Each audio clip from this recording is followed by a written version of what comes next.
This is 508, a show about Worcester. It's February the 15th, 2019.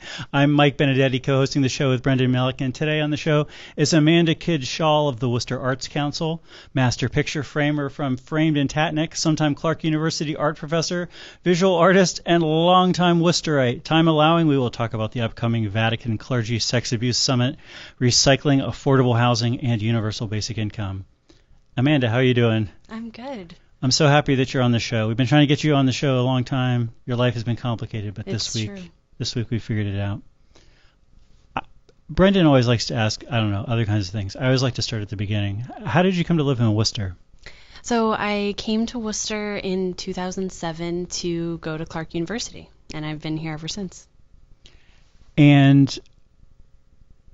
is there anything in particular that kept you in Worcester? Networks of human relationships, things like that? Definitely. I would say I've always felt really at home in Worcester, and I met my husband in Worcester, and we, have lived here, for over 10 years now. And just like the art community in Worcester is also really great, and feeling connected and the intimacy of relationships here. I'm always curious about the art community in Worcester. I feel like I see art. I see that there's art exhibits. As far as the community goes, I don't know anything about it. Well, I'm a member of Arts Worcester, which I would say is sort of my go-to place for being connected with other local artists. And there are lots of people who have studios and are just creating fantastic work. All different types of mediums, all different styles, and everyone is very supportive of each other. It's more of a build each other up community rather than a competitive fighting over resources kind of community. And I think that's what makes it really special compared to other cities and other places. Jacob Berendez always used to say that the thing about being an artist in Worcester was that you definitely weren't doing it to gain a great deal of acclaim or success. You were doing it because you were compelled to be an artist. You were compelled to make art. So I wonder if that's part of it. Is there's that the thing that you're not necessarily fighting over these things so much. You're not fighting over these things so much. You're just we're in this together. We all have this terrible problem that we have to make these things, and maybe we'll just help each other out. I agree with that, but I would say that because of how Worcester is located in New England, so close to New York City, so close to Providence and Boston and Lowell, which has a great art community, being in Worcester, you have the opportunity to exhibit your work, regionally and nationally, and, there are artists in Worcester who show their work internationally.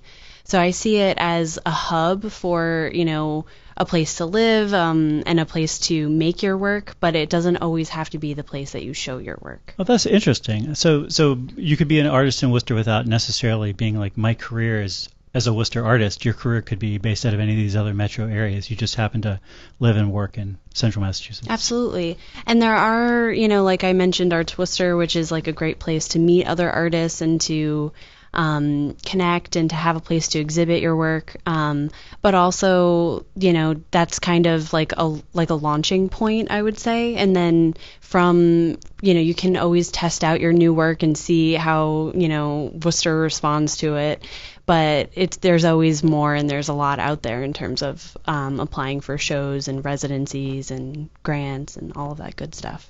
How's the framing business going? It's good. Yeah, we've Because you work over at Framed in Tatnuck. That's right. And if you check out our Facebook page and our Instagram, we've been working on Cliffantines by Julia Baranowski. Cliff is the owner of Framed in Tatnuck, and there's some really funny ones that she's made and put together. It's interesting. You have you and somebody else there, I think, are also sort of certified master picture framers, right? That's right. Yeah, Cliff Wilson, the owner, and I were both master picture framers. It gives me a lot of confidence. Obviously, in part I bring stuff there because I know you, but in part I bring stuff there because I'm just you are the master. If I bring in, I don't know, a painting made out of Jell-O, I know that you will just be able to look at it and be maybe this is a bad idea, or you'll be able to look at it and be there is one way that you could frame Jell-O that would make it stable, and I know what it is.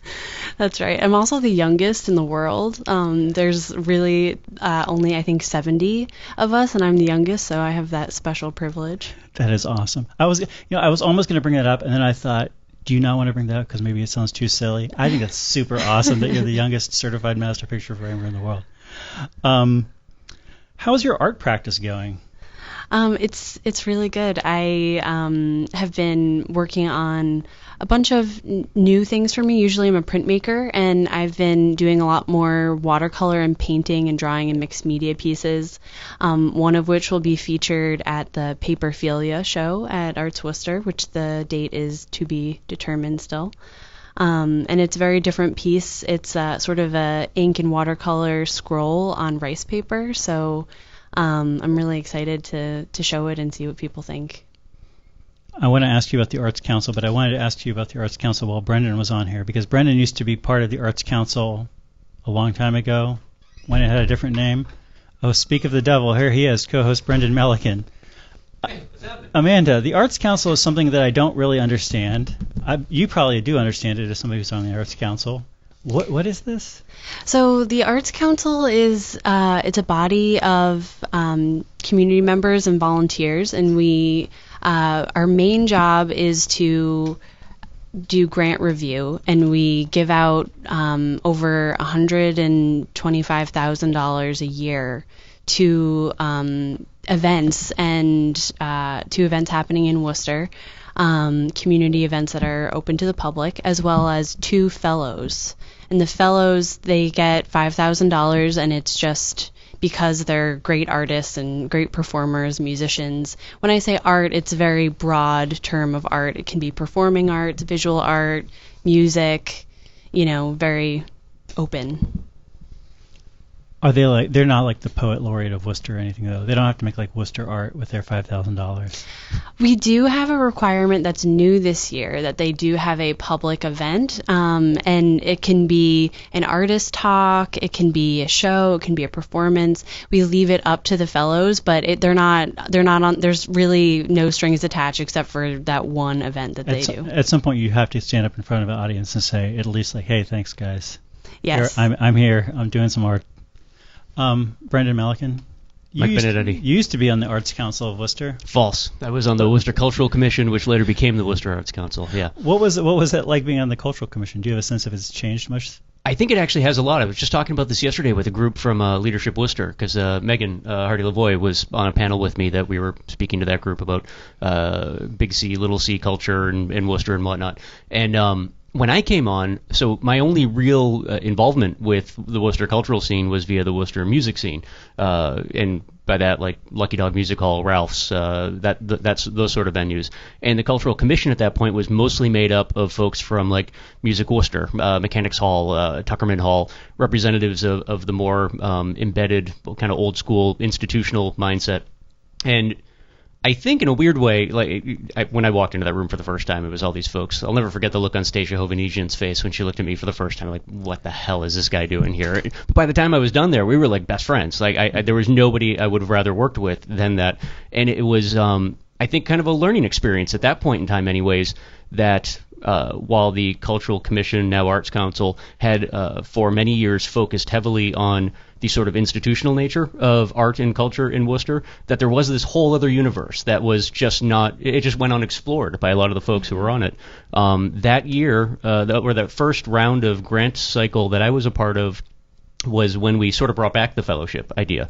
It was always there, but in very small pockets. We kind of, the timing was strange. There was a lot of cuts taking place at both the state and the local level at that point in time for economic reasons, so our pool of cash got a little bit smaller. We sort of consolidated some of the dollars that had been going to, again, institutions, larger sort of long-standing events, and refocused them on the fellowship program and whatnot. Howard Johnson, I think, is who received it the first year that I was there, and was fantastic, because I think that was the first time in a long time with the commission, now council, that you had the ability to make like a huge impact on the life of a working artist, right? Like, a couple $100, no one's going to say no to that. But I think that year we just did one fellowship. I think it was $5,000 that Howard got, and that's a big deal. And I mean, Howard had been doing well outside of Worcester for a long time. I mean, a true working artist, crazy person. Love you, Howard. But yeah, I mean, it's like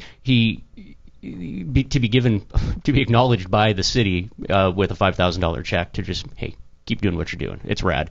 That's a big deal from a working artist perspective. So yeah, that was my whole experience there. It was an awesome time. It was also the I think the 2 cycles I was on was when Art in the Park started. Gloria Hall did a ton of heavy lifting to make that happen, which is now something that kind of just happens. And it's like that's a real institution, Art in the Park. Yeah, but it was a crazy idea when I was there, Yes. right? It was just, we're going to take art and put it in a public space. People are going to light it on fire and throw it in the street, which sometimes happens. Mostly they just steal it. Yeah, but it's beside the point, right? Like the idea is that if we can't just be talking about these things and keep them hidden behind closed doors. When I was a kid, coming from like a working class blue collar family, going to the art museum was almost like in Worcester was almost like a non-starter, right? Because as soon as you walked through the door, security was going to be just like following you around as a kid with your parents, like just waiting for you to touch something expensive and yell at you. We had a problem for a long time in Worcester where art was not accessible, whether it was that big C art or that little C art or culture. It just wasn't accessible to the average person, and I think we've done an amazing job over the last 20 years, and thank you for your participation in that. We're truly making it accessible. At this point, it's not about accessibility, it's about exposure. If you're not a part of stuff that's happening in Worcester, it's not because it's not accessible to you, it's just because we haven't figured out a way to connect those threads and make sure you know what's actually happening. Amanda, what kind of stuff does the Arts Council give money to? Like, I guess I should say, what kind of things are people asking for money for? I mean, is this sort of like crazy stuff people would think about, like I want $5,000 to cover my body in green paint, or is it more like I want $5,000 so I can spend some time painting watercolors, or what kinds of things are people asking? Well, for fellowships, there is no, like, people just get the fellowship because they're artists, and then they can do those kind of crazy projects without even needing to ask. They don't have to tell you. They're just like, give me the money. You'll be glad you did. Basically. But then when it comes to the project grants, which is a separate category, people ask for very specific things. So one project that I've been really excited about is Seeds to Fashion, which is done by Mihoko Wakabayashi? Yes, and this would be the second year that they've gotten funding, and they grow indigo, and then they use the plants to create dye. They dye yarn, and then they weave with it and create a scarf, and it's open to the public, and families can sign up, and it's a really great project that is so multifaceted. A lot of people ask for money for performances, to give a concert. School programs, elder services, at senior centers. We give money based on public benefit. So it's the project has to be open to the public and be making Worcester a better place and adding enrichment and culture to the yeah. Do you find and you feel free to answer this either like formally as a member of the council or personally, but do you find it challenging to? I know the whole process is challenging, but do you find it specifically challenging today to determine need? Because I remember like when I was on, that was, and I think it was a transformation or like a transition period for the group as a whole in terms of mindset. Like I said earlier, a lot of money had been going out, but in very small blocks. It might be $250 or $1,000 going to large events, but at the same time, like those events were selling tickets and had revenue streams and whatnot. And trying to weigh out like the impact that say like a knitting project has versus a huge event, but it's a huge event that has its own revenue streams and whatnot, and losing $500 might change the account, might mean someone has to do a little extra accounting throughout the course of the year, but doesn't actually change anything about the event. Is that a challenge? It is a challenge. I think we scrutinize every application, and like we've gotten pretty good at sort of weeding out impact. Mm-hmm. But I will say, personally from my experience, I get really frustrated with the school grants, because I think that every school should have the same type of art projects and art funding that the schools that apply for the grants get.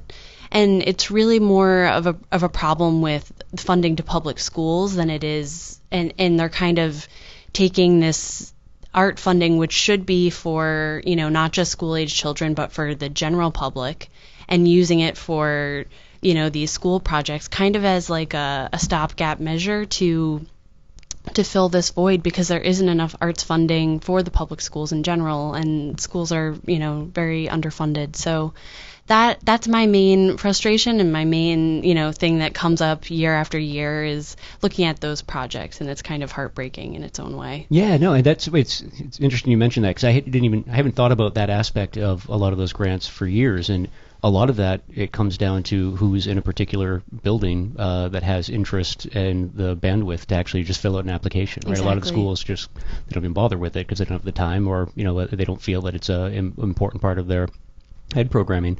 And it's I think we talk a lot, and rightly so, about equity in when it comes to culture, whether it be cultural identity or access to big C culture and whatnot. But oftentimes I think that conversation gets muddled again for just that reason. There are challenges that are probably better suited by larger institutional thinking, like a real conversation about should public education have, fully fleshed out arts programs? Yes, we know that. We all know that. But it's like we haven't figured out the right way to convince people who hold purse strings that that's the case. Whereas like the small pool of dollars that the Arts Council has to work with, it's probably better suited to really make a dent into that sort of equity mentality via smaller grants to individuals who, might choose to leave the area and not be a part of our cultural scene if they can't figure out a way to make it work here. Yeah, another project that comes to mind is, with what you're talking about with Big C, Little C. Sometimes schools ask for like ticket reimbursement and busing to go see, say, Christmas Carol at the Hanover. And that's a project that, I have some problems with, because it's making a lot of assumptions about, what kind of impact we want our youth to have. And, when you look at, funding something like that, which is very expensive, they're probably going to ask for something like $5,000. Versus having a performance in the school or after school with families of, say, Crocodile River music, which is a very different vibe, much more diverse. Weighing those two options in terms of impact on, a child's life, I think that it's, for me, it's easy to make that call and say Crocodile River, Yeah. It's good to hear that you say that so bluntly, though, that it's easy to make that call, because I always found that was the important thing when I was, in that similar role, was just being able to, you almost have to start being willing to block out a lot of the arguments. On the surface, it is clear that this is not going to have the kind of impact that we are bound to try and deliver to the city of Worcester. And I definitely lost some friends. I definitely came close to a couple of fistfights over funding and whatnot, or at least really heated arguments. It was a really weird time, but it's actually, I think, a pretty cool thing to be able to both stand your ground and stake out some territory, actually, because oftentimes I feel like those conversations were happening sort of in a vacuum, and it when I was there anyways, it was one of those bodies that it was kind of just doing the same thing year after year, because that's the way we always did it. And it's so important to be able to come in, okay, well, things may have changed over the last 20, 30 years, and maybe it's time to shake the tree a little bit, but yeah. Yeah, and we also have a rule too where you can't get funding for the same project 3 years in a row. Oh, fantastic! So that also helps sort of make the same organizations can apply, but it has to be a different project. Yeah. So it kind of forces a little bit more creativity there. Yeah, that was something too that I think was always troublesome, because the bigger the institution, the easier it is for them to shift that grant to just another area of their programming and what have you.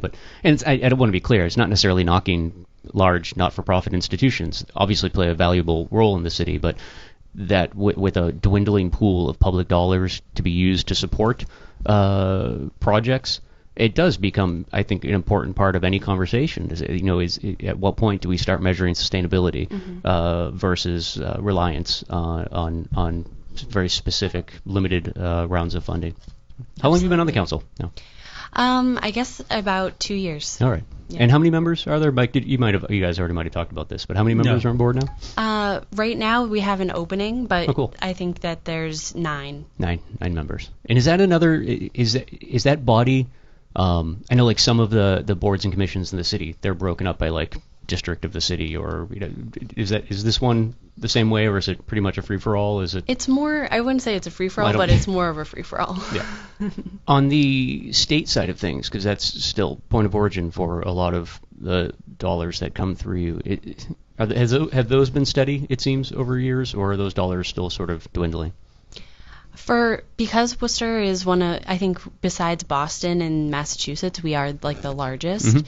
So it's been pretty steady. Okay. It's been pretty steady, yeah. That's another one of those areas too. That's something just kind of lost to time. I didn't realize it till I was on the commission, but that was the initial argument for starting the state lottery in Massachusetts. It was initially it was I think it was the Lottery Arts Council was the formal name of like what became the Mass Arts Council and whatnot. And initially it was supposed to be all the proceeds coming in from lottery sales were going to be going to arts and culture. And it did for a long time. It had a significant impact on the Commonwealth, and then slowly over time the legislature and other bodies just managed to chip away at it and whatnot. I want to ask a totally separate art question while I adjust this camera. So we have sometimes talked about how marketing in Worcester can be tricky. Marketing in Worcester can be weird. Like, I think that about 10% of the people who are potentially the audience for the things that I do are actually even aware that they happen. I think that I'm aware of about 10% of the things that I am potentially in the audience for. I don't know the way to solve this, but I know the way to contribute to a solution right now, which is to say, what is an awesome art thing in the city of Worcester that people should know about? Brendan Malikan. I'm going first. I'm sure a lot of people have already seen it and are aware of it, but I finally got over to see the Monet exhibit at the Worcester Art Museum yesterday, and you and I were talking about this. You said when you went to go see it, it was like a mob scene of just humans' bodies crashing into each other and whatnot. I went a half hour before the museum closed yesterday, and my wife and I just got to stand in a room with an awkward security guard for a half hour by ourselves, and in that environment, it was beyond overwhelming and stunning. And if you haven't gotten over to see that now that the crowds have dwindled down a little bit, definitely that's a very special thing that the city of Worcester and the folks at the Art Museum have on hand right now to see 9 of Monet's, I think 41 total paintings of Waterloo Bridge. Absolutely incredible. I asked a little 5-year-old girl this question this morning, and she said without much hesitation that mosaic at the Art Museum, meaning the big entry, the mosaic, the Hunt or something like this it's called. I mean, good answer, 5-year-old, first of all. And I was thinking about that mosaic. Like, I really appreciate the presentation of that mosaic. I'm not sure that if it were presented in a different way, if it were just hung up on a wall in a hallway somewhere, that I would look twice at it. But having it there on the floor, just sort of blocking off a big chunk of the floor in this grand hallway really works. I do appreciate that. Do you have an answer to this question? I do. I have a couple answers. So I want to continue the trend because of the Arts Museum, of the Worcester Art Museum. Because while you're there, you have to go up to the Contemporary Gallery upstairs and see Toby Sison's American and Nacarema. There we go. And it's 4 prints in black and white. And it's just a really powerful piece. And I had the pleasure of studying with Toby when I was a student at Clark. And what's really great about this wall at the museum is that it's going to feature a local artist. And this is something that has been really long overdue, in my opinion. But I believe there are like 3-month segments, there will be a different local artist featured on this wall in the Contemporary Gallery and sort of making that connection. And it's just, I'm really, really excited about it. But my second answer is the Worcester County Light Opera Company. So I knew you were going to say it. I predicted it. We had money on this yesterday.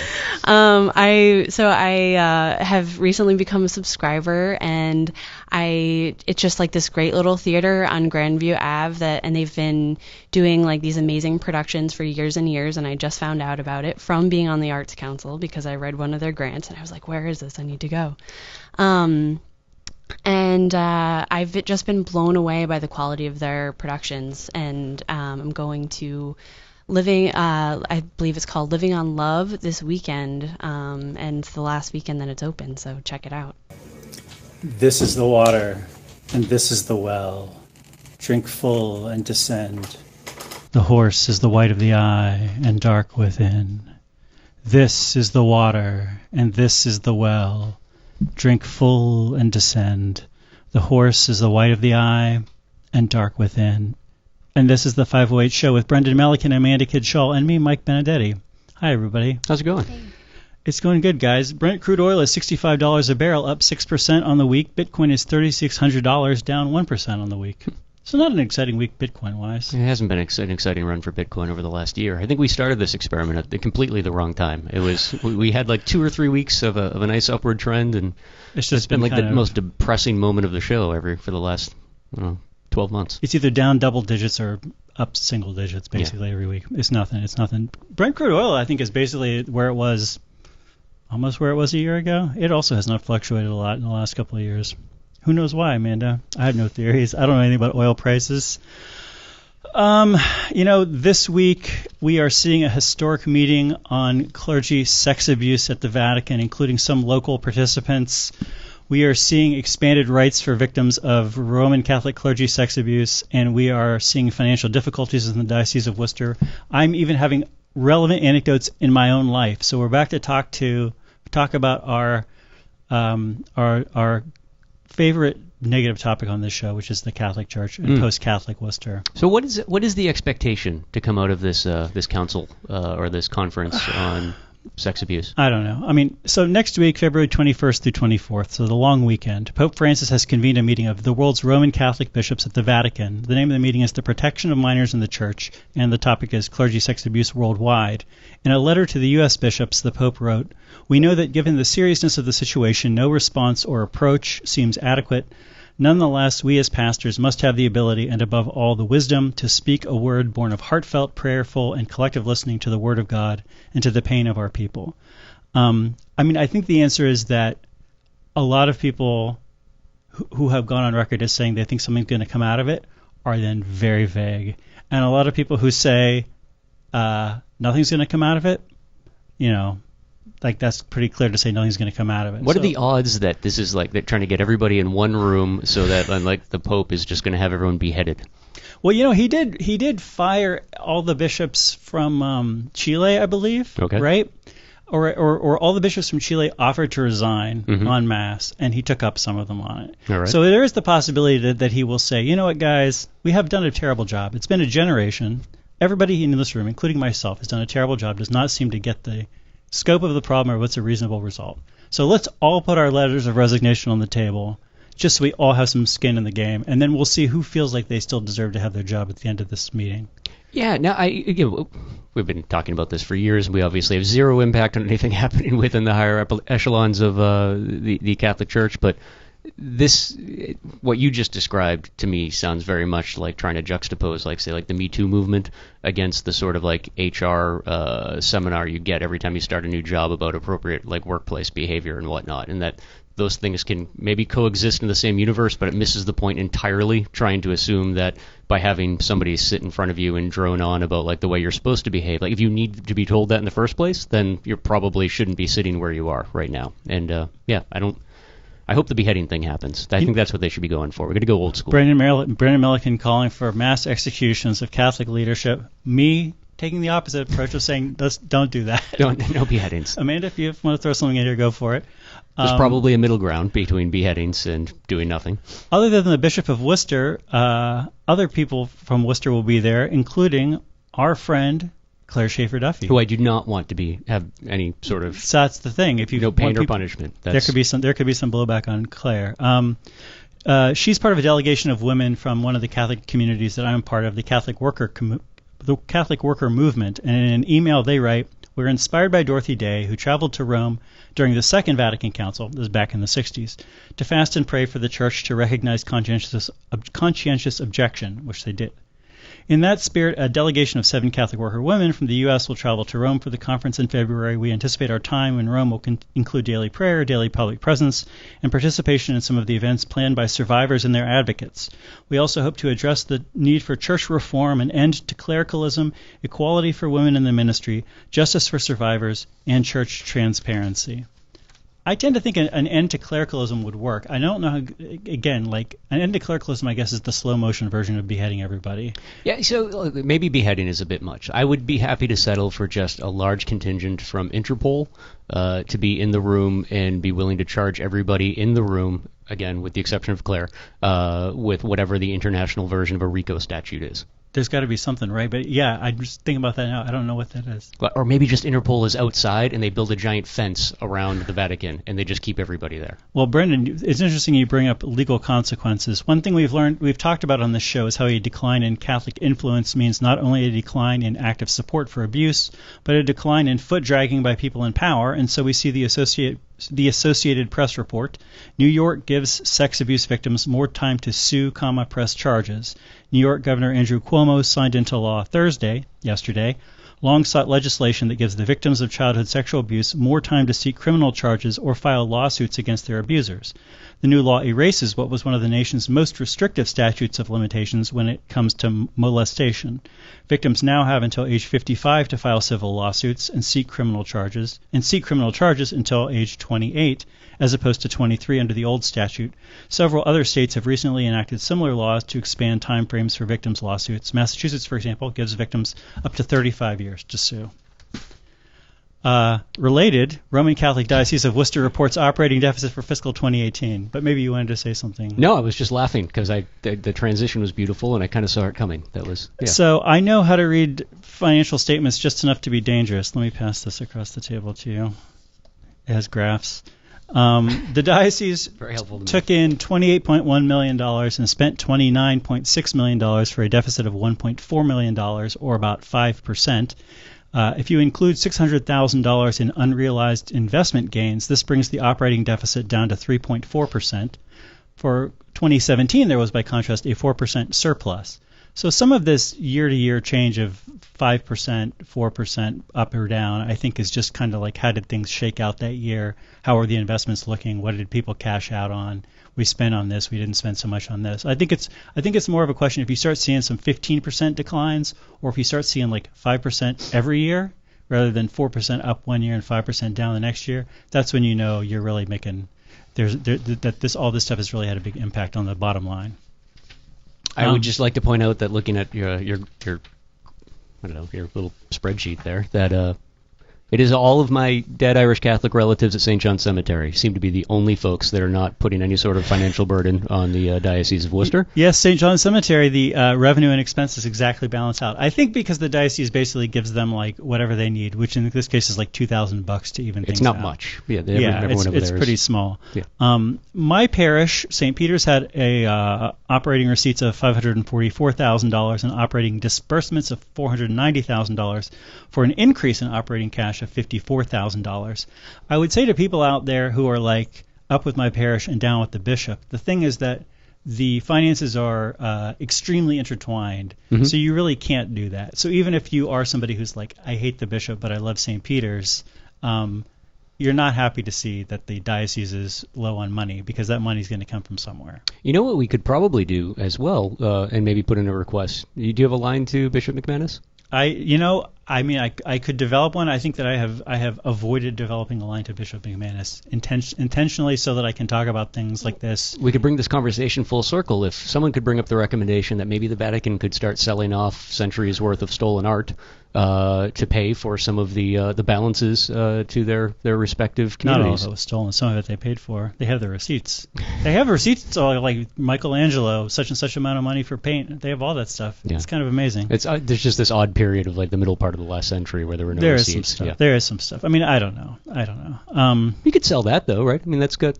I sort of feel like that, like I feel about the idea of saying, should we have women priests? Like, I would say, should you solve some of the art? Sure. Should you have women priests? Sure. Is it going to solve the problems that we're talking about here? I don't think it actually addresses the problems. In terms of sex abuse, no, but in terms of money, that's oftentimes those of us that, like, if we have financial problems, we find one of the things we have to do is actually sell our belongings to actually pay for our expenses. I feel like I would rather know that these works of art are in like large publicly accessible buildings than in some evil billionaire's penthouse. If they're in an evil billionaire's penthouse at the Vatican, that's bad. But if they're not in an evil billionaire's penthouse, I feel like that's the best of all worlds. If this show had more, what do we measure in milliwatts? If we had more yes. milliwatts of power, 100 watts, as you said, some evil billionaire's mansion, in reference to like where that art was being stored, I think you would have throughout the world this giant uproar of laughter at that particular phrasing, because I think a lot of us, that's exactly how you would describe the Vatican is an evil billionaire's mansion, right? Like that's part of the problem, and why you have all of the bishops throughout the world being called there next week to discuss whether or not it's okay to rape children. Did you know that a huge amount of the world's artworks are in a storage facility in Zurich? Have you ever read about this? No. Have you ever read about this? No. Do you know what I'm talking about? This really changed my mind about the contemporary art world, reading about this stuff and realizing that, like, while the art that you do and the art that you are funding is good art for the people are enjoying it, people are getting something out of it, it's what we want art to be. That much of the contemporary art world, and I'm looking at you, Jeff Koons, is basically money laundering. Yes. And so because it's basically money laundering, you actually don't want your dumb, stupid piece of garbage that Jeff Koons made, like, in your penthouse. You just want it in a bank vault. And the equivalent to this is that, I believe it is in Zurich, they have a giant guarded warehouse where they just basically are like, here is a painting somebody spent $100 million on, slide it into this, vacuum sealed slot. Another $100 million Picasso or whatever, slide it in the next slot, whatever. I mean, even people who are making good art for good reasons, like Picasso, maybe not a good guy, but making good art for good reasons, their stuff still gets pulled into this whole money laundering thing. Yeah. Amanda, I'm glad you've never gotten pulled into this, but part of me thinks, like, if you were making $100 million on some of your print work, you could probably expand your practice. It might not be such a bad thing overall. Is that actually a thing for working artists? I guess I never thought of it that way, because I totally... To become one of those guys, to become a money laundering guy. I feel like this is a lot of people's career goal. Is it? You're saying that... Do we have to go to a break? All right, we'll start. I'm so happy that we're going to have an argument on the economics. No, not an argument at all. We should. We're going to have an exploration. We're going to have a jazz odyssey. Exploration. This is 508, Worcester's week-by-week good faith survey of evidence. We'll be back with more. Live from our studio in a basement down an alley in downtown Worcester, this is 508 with Amanda Kidd Schall, Brendan Melican, and me, Mike Benedetti. We're talking about money laundering.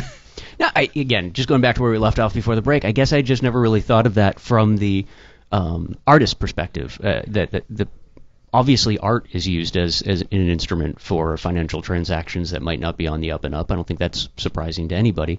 Some of it's also, let's just say, some of it's also just speculation. It's not all completely criminal. Some of it's just financial speculation. Yes. I think there's a lot of frustration for emerging artists with the huge gap between, money laundering and that like higher echelons of art collecting and art that is like, maybe you're just out of school, or maybe you're an emerging artist and you're trying to find your way.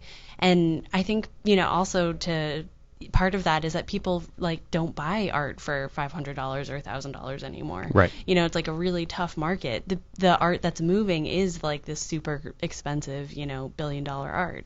And if you really get into the weeds on it, that value is assigned really like anything else by somebody's willingness to pay. Obviously, competition for a piece increases that and whatnot, but it's one of those, like, I guess, obvious but easy to overlook aspects of any price assigned to something that doesn't have a pre-assigned value, right? It's just what someone's willing to pay. I don't know.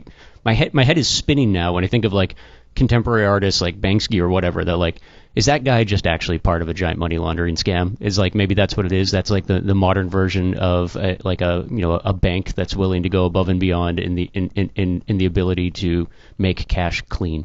I feel like Banksy has a pure soul, but I may be a sucker. Yeah. I don't know. Do you have an opinion about Banksy and his or her I think I personal have ethics. to think about it. I'm not sure yet. But so then, is there an opportunity there for local artists, right? Is this something that local working artists have missed out on? Is that no city has a shortage of money that needs to be clean, right? Like, that's just an economic reality of the way the world works. I bet this is already happening. I feel like I don't want the Arts Council to be involved in like trying to promote more money laundering. I feel like this is the gangster Well, community. let's be clear. I'm not actually bringing this up to Amanda with her Arts Council hat on. I just was kind of like having an open, frank discussion that, like, I don't think that's something City Hall should get involved in a formal capacity. We're not Providence. I am so excited that there's going to be a week that Gary Rosen's going to read an article about this, and then he's going to have a resolution for like I would like a report from the city manager on the possibility that Worcester can promote money laundering in the arts so as to increase the power of our local artists and to help them have long, fulfilling careers. That isn't an idea, though, because if it passed through the Arts Council, then, I mean, technically you'd be turning City Hall into a giant gray market banking institution, and for the balance sheet, temporarily, that would be fantastic. I want to talk about a piece of art that I saw this week that people should know more about. You know what I want to talk about before you go into that, Mike, is you kicking my headphone jack out of place and only hearing through my left ear right now. Sorry. There you go. Now we're back to left ear. People don't know what a weird electronic jungle gym we are entangled in, an electronic spider web we are entangled in. Nobody move. There are hundreds of cords at our feet while sitting at this desk. I want to talk about something that involves the dramatic arts. This is Amanda. This is what I would call an ephemeral art, because I can tell you about this, and yet you will never know, and no one else will ever know, and I myself even will never, besides my memory, will never be able to see this again. I went to Clark to see a performance of Hamlet by a group, I think it's called Shakespeare and Company, based out of Western Mass, and they do sort of educational performances of things. So they're going to do another performance of this Hamlet. They're doing it around the region. They're going to do one at the Hanover for school kids. I wish they were doing another one for the public, because this performance of Hamlet ruled. They did this at Clark University. This was 90 minutes long, no breaks, no scene breaks, no act breaks. People walking off stage, people walking on stage. The lady playing Ophelia walking off stage, Rosencrantz coming out talking to some people, the lady from Ophelia then coming back a minute later in her Guildenstern costume, being Guildenstern now in the scene. Very cool, very exciting. A ton of stuff cut out. So it was, I think this performance did about 10 things in a great way and no things in a bad way. Hamlet was amazing because it sort of starts off with a scene where the king is like being like, hey everybody, here we are in the situation, rather than like with the ghost part. So it just starts off with Hamlet being this raw nerve, totally wigging out from minute one. It's so short that there's not this sense of like, why is Hamlet wasting all this time deciding, dithering, Things like the to be or not to be speech. Frequently when you see a production of Hamlet, you're like, how are they going to handle the big one? The one that's just like so big that it's almost just like you got to put quotation marks around it when you say it. And the answer is, it was no big deal, because Hamlet's already, again, like I said, wigging out completely. Hamlet played by a lady, by the way. Great actress. Good job. Hamlet's already wigging out. Of course he's like talking about to be or not to be. He's talking about all kinds of crazy stuff. It doesn't matter. So because it's so short, the total murderousness of Hamlet really comes to the fore. And there's really, it's kind of, in this version of Hamlet, instead of Hamlet like dithering about whether or not to assassinate his uncle, because like, is it the right thing to do? Am I being suckered? Like, these come in there, but you as the audience don't sort of feel like, come on Hamlet, get on with it, which you normally do. Instead, it feels a lot like John Wick, which is that, have you seen John Wick? Mm-mm. So John Wick, people mess up his car, steal his car, kill his dog. What does John beat him up? What does he do? Wakes up, goes downstairs with a sledgehammer, breaks up the floor of his basement, opens up his giant chest of gold and like guns and some knives. You were telling me about the knives of John Wick. I don't know that much about the knives. Microtex. So basically, this is the Hamlet equivalent of this, where Hamlet is just like the first second he has the ability to kill the king, he doesn't do it because the king's praying, and he's like, God, I can't do this now. I'm not going to do this now. But then the next time he has an opportunity to kill anybody, he's just like swinging it around. He stabs old what's his face? That dude, not Horatio, that other old guy. Anyway, he's just swinging the sword everywhere, killing everybody. Like, it's great. It's great. I mean, it's a revenge play, so it's supposed to have that aspect, but it's normally such a long revenge play that it's kind of like this ironic revenge play. This is not ironic, man. This is just a bloodbath. This was great. And then at the end, instead of like Fortinbras coming in with his army being like, wow, Denmark, crazy, am I right, people? Instead, it's just like, there's not that many actors, so they don't have Fortinbras in the thing. It's just Horatio standing there, played by a lady, surrounded by all these dead bodies, like crying, giving this kind of like eulogy for Hamlet. And like you, as the audience, have the sense of like, is Horatio gonna die? Because like pretty much everybody's dying who steps on this stage for the last 15 minutes. Horatio, get out of there, buddy. It's a great ending, great play. See some more Shakespeare at Clark University, people. That's what I'm telling you. I'm stunned. I have nothing at this point. That was one of the best reviews of Shakespeare I think I've ever encountered. This is a frustrating thing, and one thing I could point people to that is an actual fixed document is the first season of Slings and Arrows. Did you ever see Slings and Arrows? I didn't, but I have to say I'm often surprised at your love of like horror and gore and like these really like. We're not going to He's talk existing about in a really dark corner of the universe. Amanda's going to talk about the time she was tricked into watching Green Room. It's true. I will apologize publicly. I will apologize publicly for accidentally getting you to watch Green Room, which is a great movie, but not a great movie if you don't want to watch a dude's arm get hacked. I didn't want to see Not that. everybody needs to see that. But so Slings and Arrows is a show. This is like the best television show ever made. The premise does not make it sound like it will be good. And nobody gets stabbed in the arm that I can remember. But I guess there is actually some stabbing. But like the first season is about them trying to do this version of Hamlet, and all these things go wrong, and finally at the last minute, like things really come together, like. And they just do this like amazing performance, and then they go on to do the whole run of the thing. But there's no other performance in the run that's like so magical as like the one where it barely comes together and the audience is totally transported. But you have this sense where they're just like, like it's like lightning in a bottle. We had the lightning. You can't put it in a bottle. Nobody will ever know about that great performance. The people who were there will know. They'll tell their friends it was great. Their friends will be like, "You saw something great? Okay, it doesn't mean anything to me." And that's it. That's how it goes. You just made, for me though, you just presented Shakespeare in a way that I think I probably go out of my way to avoid Shakespeare, but it's primarily because I might be more interested in drawn into a John Wick film. It's not that I'm being dismissive of Shakespeare, I get it, but it's just like, whatever, I'm going to be bored by the time it's over. I think all these things have their challenges, and not all of them are for everyone. Like a John Wick film, if you're interested in guns, knives, Keanu Reeves. Or just pace. That's, I think, part of the problem. But the way you just presented this version of Hamlet, I mean, I felt like you were describing... It sounded to me like somebody who just saw Itchy the Killer for the first time and was describing like the movement in that film. And it's, the last couple of years I've talked to a number of people who are very, very intellectual, very cultured people, but who their first language is not English. Mm-hmm. And I went to this great performance of Henry IV Part 1, for example, last year at Clark, with a lady who is from South America. Spanish is her first language, speaks English great, does not know what's going on in Shakespeare. That ability to do the Elizabethan to contemporary English translation in your mind on an ongoing basis requires you to be like super solid with regular English, and to also have like built up that skill from like being forced to watch dumb stuff in high school or something. Mm-hmm. So it's a very arcane thing. I don't know that people necessarily need to invest the time in doing it, but if you were forced to watch a bunch of Hamlet and a bunch of Shakespeare in high school, you have these skills and you should learn these. You should get something out of all that time you put into it by going to see some Shakespeare at Clark. Do we got to go? This is 508. We're talking about we're talking about the Catholic Church. We're talking about money laundering. We're talking about art in Worcester. Amanda Kidd Schall, best guest ever. Thanks for being on the show. Thank you so much. And we'll talk to you next week, Worcester. Bye bye.